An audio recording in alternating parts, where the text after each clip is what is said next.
সাভার উপজেলা কর্তৃক আয়োজিত ৩১ দফার আলোকে আজকের এই উঠান বৈঠকের স্নেহভাজন সভাপতি উপস্থিত আছেন সাভার উপজেলা জেটিভের সংগ্রামী সদস্য সচিব, উপস্থিত সাভার উপজেলার সকল স্তরের নেতাকর্মীবৃন্দ, আমার বন্ধু জাতীয়তাবাদী টেক্সট অ্যাসোসিয়েশন অব বাংলাদেশ জেটেভ কেন্দ্রীয় কমিটির অন্যতম সহসভাপতি ইঞ্জিনিয়ার মোহাম্মদ সুলতান হোসেন শিশির, উপস্থিত আছেন ঢাকা জেলা জেটিভের সংগ্রামী আহ্বায়ক ইঞ্জিনিয়ার শফিকুল ইসলাম শফিক সহ সকল স্তরের নেতৃবৃন্দ। আসসালামু আলাইকুম। সংগ্রামী সাথী ও বন্ধুগণ, দীর্ঘক্ষণ যাবৎ আপনাদের বিভিন্ন বক্তব্য আমরা শুনেছি, অত্যন্ত গঠনমূলক কথা বলেছেন আপনারা। তার মধ্যে কয়েকটা কথা এসেছে ইতিমধ্যে আমার সহযোদ্ধা সেন্ট্রাল কমিটির সহসভাপতি ইঞ্জিনিয়ার সুলতান হোসেন শিশির ব্যাখ্যা করেছে। তার মধ্য থেকেও আমি দু একটা কথা বলতে চাই এই বিষয়ে, যেহেতু বিষয়টা অত্যন্ত গুরুত্বপূর্ণ। আমরাও সবসময় আপনাদের কাছে আসার সুযোগ হয় না, আপনারা হয়তো সুখ দুঃখের কথাগুলি সবসময় বলার সুযোগ হয় না। এখন আপনারা যেই কথাগুলি বলেছেন আমি ধরে নিচ্ছি এগুলি আপনাদের মনের কথা, মনের ভাব, দীর্ঘদিনের জমানো অভিজ্ঞতা থেকে আপনারা বলেছেন। বেসিক্যালি জেটেভ হলো একটা পেশাজীবী সংগঠন, এটা আপনাদেরকে মাথায় রাখতে হবে।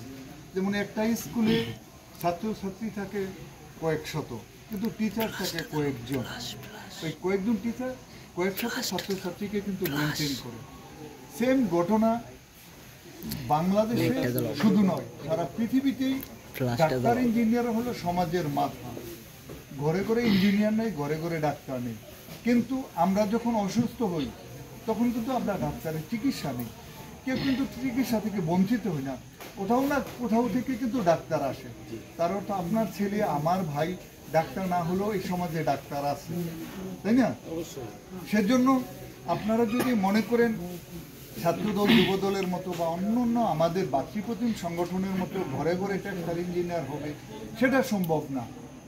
কারণ এটা লেখাপড়া করে এই যোগ্যতা অর্জন করতে হয়। একজন টেক্সটাইল ইঞ্জিনিয়ার অধীনে 200, 500, 1000, 2000, 5000, 20000 পর্যন্ত কর্মচারী চাকরি করে।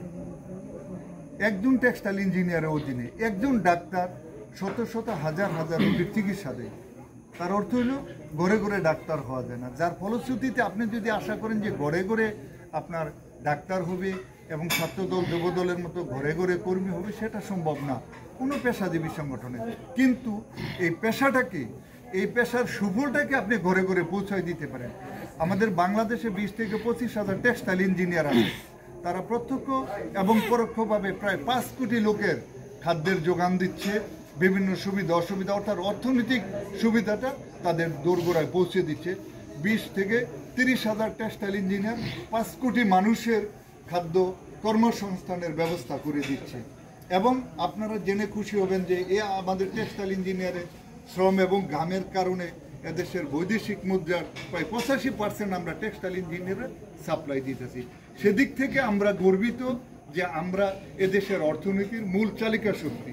আপনাদেরকে এখানে কোয়ালিটি দিয়ে যদি বিচার করেন তাইলে শুধু বিচারটা সঠিক হবে। যদি কোয়ান্টিটি চিন্তা করেন যে আমরা কম সংখ্যায়, যেটা আমার এক ভাই বলছে যে আমাদেরকে অনেকে চিনে না, গ্রাসরুট পর্যায়ে, তৃণমূল পর্যায়ে অনেকে আপনাকে নাই চিনতে পারে, কিন্তু আপনার কাছ থাকবে দেওয়ান সালাউদ্দিন বাবু ভাই আপনাকে চিনল কিনা, এই লেভেলের নেতৃবৃন্দ আপনাকে চিনল কিনা, সেটা থাকতে হবে, আপনাকে চিন্তা ধারণার মধ্যে রাখতে হবে।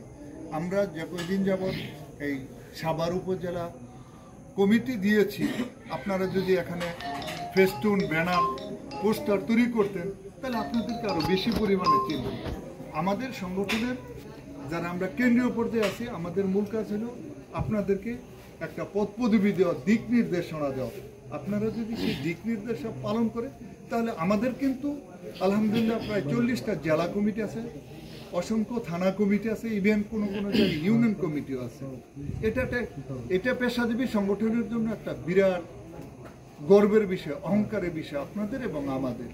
তবে সবসময় মাথায় রাখতে হবে এটা পেশাজীবী সংগঠন, এটা ঘরে ঘরে সম্ভব না দেওয়া, নেতা নেত্রী সৃষ্টি করা, কিন্তু আপনারা সমর্থক থাকবেন, কর্মী থাকবেন। তবে এটুকু আপনাদেরকে আশ্বস্ত করতে পারি, অন্যান্য আমাদের বাতৃপ্রতিক যে সংগঠনগুলি আছে তারা 10টা কথা বললে যতটুকু কাজ না হবে, পেশাজীবী সংগঠনের মধ্যে একটা নেতা যদি একটা কথা বলে সেইটুকু মূল্যায়ন করবে সিনিয়র নেতৃবৃন্দ, সাভার উপজেলায় বলেন, ঢাকা জেলায় বলেন, সেন্ট্রালে বলেন। এই একটা আপনাদের জন্য একটা সুবিধা, যার ফলশ্রুতিতে আপনাদেরকে ভাবতে হবে আপনারা এমন একটা সংগঠনের সাথে জড়িত হয়েছেন, নেতাকর্মী বা সমর্থক হয়েছেন, যেই সংগঠনের একজন নেতা নেতৃত্ব দিলে সেখানে হাজার নেতার যে অভিজ্ঞতা, হাজার নেতার যে দাবি দেওয়া গেলে হাজার নেতাকর্মীর যে পাওনা, হাজার নেতাকর্মী যে আশা আকাঙ্ক্ষা, সেটা এখানে পূরণ হবে ইনশাল্লাহ।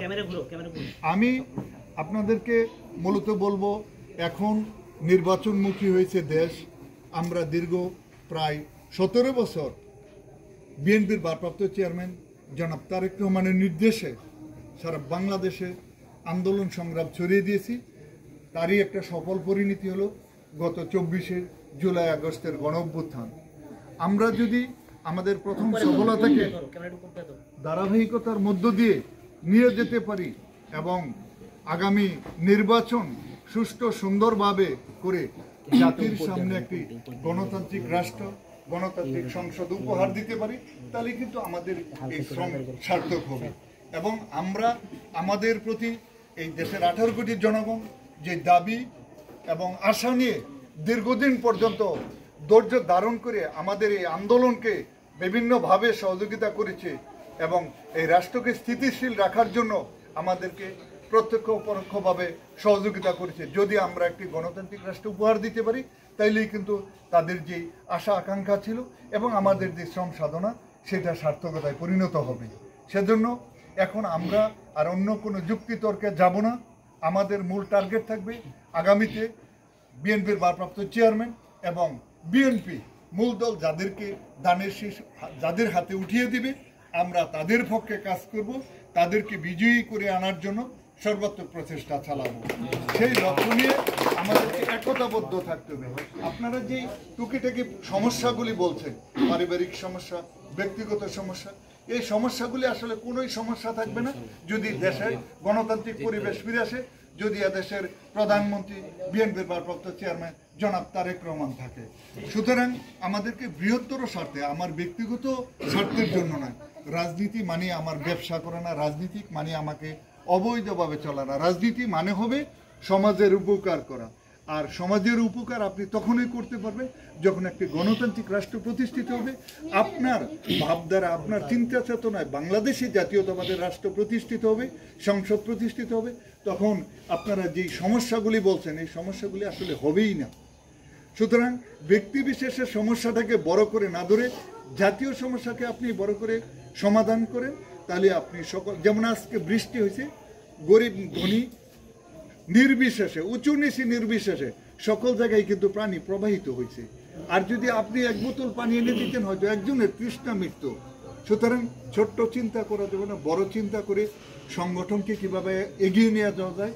বিএনপির যে 31 দফা, সেই 31 দফা কিভাবে মানুষের ঘরে ঘরে পৌঁছায় দেওয়া যায়, সেই লক্ষ্যে কাজকে মনে রাখতে হবে। আজকে যাচ্ছার বলে মুখে ফেনা তুলছেন, যেদিন 2016 সালে বিএনপির চেয়ারপারসন দেশনেত্রী বেগম খালেদা জিয়া ভিশন 2030 ঘোষণা করেছিল, তখন এই দেশে এই অনেক সংগঠনের জন্মই হয় না যারা আজকে সংস্কার বলতেছে। তারপর আমাদের বিএনপির ভারপ্রাপ্ত চেয়ারম্যান জনাব তারেক রহমান 27 দফা সংস্কার প্রস্তাব দিয়েছেন, তার পরবর্তীতে 31 দফা সংস্কার প্রস্তাব দিয়েছেন। সুতরাং এদেশে সংস্কার প্রস্তাব বিএনপি দিয়ে এসেছে এবং বিএনপি প্রকৃতপক্ষে সংস্কারগুলি বাস্তবায়ন করবে। আমরা কথায় বিশ্বাসী না, কাজে বিশ্বাসী। আমাদের ভারপ্রাপ্ত চেয়ারম্যান মহোদয় বারবার বলছে যে আমরা যে কথা দিয়েছি, আমরা যে 31 দফা দিয়েছি, তার চেয়ে ভালো এবং তার সাথে যদি কোনো ধরনের দফা সংযোজন করা যায়, আমরা সেটাও সংযোজন করব। আমরা শুধুই 31 দফার মধ্যে গণ্ডির মধ্যে বসে থাকবো না।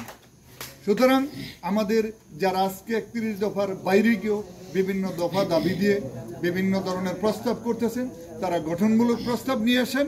বিএনপি এবং তার অঙ্গ সহযোগী সংগঠন আপনাদের এই প্রস্তাবকে বাস্তবায়ন করার জন্য যে কোনো ধরনের পদক্ষেপ এবং যে কোনো ধরনের সহযোগিতা করতে বিএনপি সবসময় প্রস্তুত।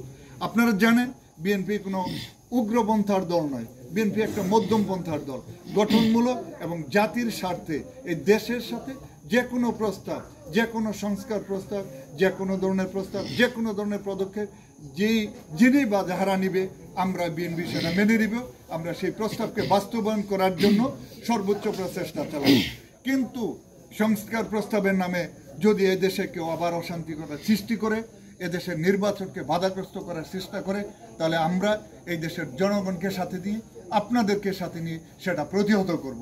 কারণ বিএনপি প্রতিষ্ঠিত হয়েছে, বিএনপির প্রতিষ্ঠাতা শহীদ প্রেসিডেন্ট জিয়াউর রহমান বাংলাদেশের স্বাধীনতা ঘোষণা করে সম্রাটযুদ্ধ করে এদেশের মানুষকে একটি লাইমলাইটে নিয়ে এসেছে, একটি ভাবধারায় নিয়ে এসেছে, বিশ্ব চিনেছে বাংলাদেশ নামে একটা স্বাধীন রাষ্ট্র হয়েছে। এই স্বাধীন রাষ্ট্র যাতে কোনোভাবে কোনো কারণে আবার পরাধীনতার সেই তিক্ত অভিজ্ঞতায় না ফিরে যায়, সেজন্য আমরা শহীদ প্রেসিডেন্ট জিয়াউর রহমান উত্তরসূরি হিসেবে, দেশনেত্রী বেগম খালেদা জিয়ার ডান হাত হিসেবে, বিএনপির ভারপ্রাপ্ত চেয়ারম্যান জনাব তারেক রহমানের কর্মী হিসাবে আমরা কাজ করে যাব। এতে যত রকমের ত্যাগ তিতিক্ষা করতে হয় আমরা ইনশাল্লাহ করব। সুতরাং আমরা শুধু এই কথাই আপনাদেরকে বলবো, আজকে এই রিউটার্ন বৈঠকে আপনারা মানুষের দ্বারে দ্বারে যাবেন। আমাদের 31 দফার আলোকে আমরা কি করতে চাই আপনারা নিজেরাও 31 দফা দিয়ে রিসার্চ করবেন, জনগণের দোরগোড়ায় পৌঁছে দেবেন। এটাই থাকবে আপনাদের প্রতি আমার বিশেষ দাবি এবং অনুরোধ। পরিশেষে আগামী নির্বাচনে যাতে সুন্দর সুশৃঙ্খলভাবে এদেশের আপামর জনগণ সকলে যার যার ভোট দিতে পারে, সেই জন্য আমরা সেই পথ তৈরি করব। সেই পদ্ধতি যাতে কোনোভাবেই বিশৃঙ্খলতা রূপ না নেয়, সেজন্য আপনাদের সকলকে সজাগ থাকতে হবে। সে অনুরোধ রেখে আপনাদের সকলকে উঠোন বৈঠকের আয়োজন করার জন্য ধন্যবাদ জানিয়ে আমি আমার বক্তব্য শেষ করছি। আল্লাহ হাফেজ। বাংলাদেশ জিন্দাবাদ, বাংলাদেশ জাতীয়তাবাদী দল জিন্দাবাদ, বিএনপির ভারপ্রাপ্ত চেয়ারম্যান জনাব তারেক রহমান জিন্দাবাদ, দেশনেত্রী বেগম খালেদা জিয়া জিন্দাবাদ, সাভার উপজেলা জেডএফ জিন্দাবাদ। সকলকে ধন্যবাদ। আসসালামু আলাইকুম।